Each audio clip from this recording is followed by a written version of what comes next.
ఇలా భారతీయ జనతా పార్టీ మీద నమ్మకం విశ్వాసంతో ఇలా ప్రజలు ఓటేసారు, మార్పు కోరుకుంటున్నారు. ఆ మార్పు భారతీయ జనతా పార్టీ ద్వారా మాత్రమే సాధ్యమని భావించడం అంటే మాకు తీర్పునిచ్చారు. ఎన్నికలు ఎప్పుడు వచ్చినా కానీ మతాన్ని రెచ్చగొడుతున్నారు, ఈ ఎన్నికల లోపల కూడా మతాన్ని రెచ్చగొట్టారని చెప్పి కాంగ్రెస్ పార్టీ మీ మీద ప్రెస్ మీట్లు కూడా పెట్టింది, ఈసీ కూడా ఫిర్యాదు చేసింది. అంటే ఎట్లా చూడొచ్చు అంటే ఇప్పుడు ఏమైంది మరి? ప్రజలు ఏం తీర్పిచ్చారు అలా? ప్రజలు ఏం తీర్పిచ్చారు అలా? మా వాదన కరెక్టు. అంటే మీరు 10% ముస్లింలు బీసీలో గుర్తిస్తే మేము సమర్థించాలా? మీరు రంజాన్కు వాళ్ళ పండుగలకు ఎగ్జామ్షన్ ఇస్తే మీరు సమర్థించాలా? ఏడు మా అయ్యప్ప స్వాములు ఏడవేరు? మా అంజన స్వామి ఏం తప్పు చేసిండు? మా అయ్యప్ప ఏం పాపం చేసిండు? మా తల్లి అమ్మవారు ఏం పాపం చేసింది? మాకు ఎందుకు ఎగ్జామ్షన్ ఇయ్యరు అని మేము అడిగినాం. తప్పే ఉన్నది?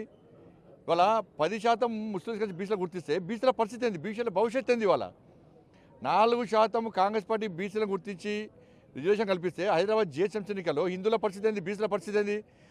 ఇవాళ 10% ముస్లిం బీసీలో గుర్తిస్తే హిందూ సమాజం పరిస్థితి ఏంది? రేపు మా హిందువులు అనేటువంటి బీసీలలో యువత పరిస్థితి ఏంది? చదువుకునే పిల్లల పరిస్థితి ఏంది? రాజకీయ నాయకుల పరిస్థితి ఏంది? దాన్ని గుర్తించిన తర్వాతనే కాంగ్రెస్ పార్టీ విధానాలు తప్పు, కాంగ్రెస్ పార్టీ మైనార్టీ సంతుష్టంగా విధానాలు మేము వ్యతిరేకిస్తున్నామని గుర్తించిన తర్వాతనే మాకు ఓటేసి గెలిపించారు.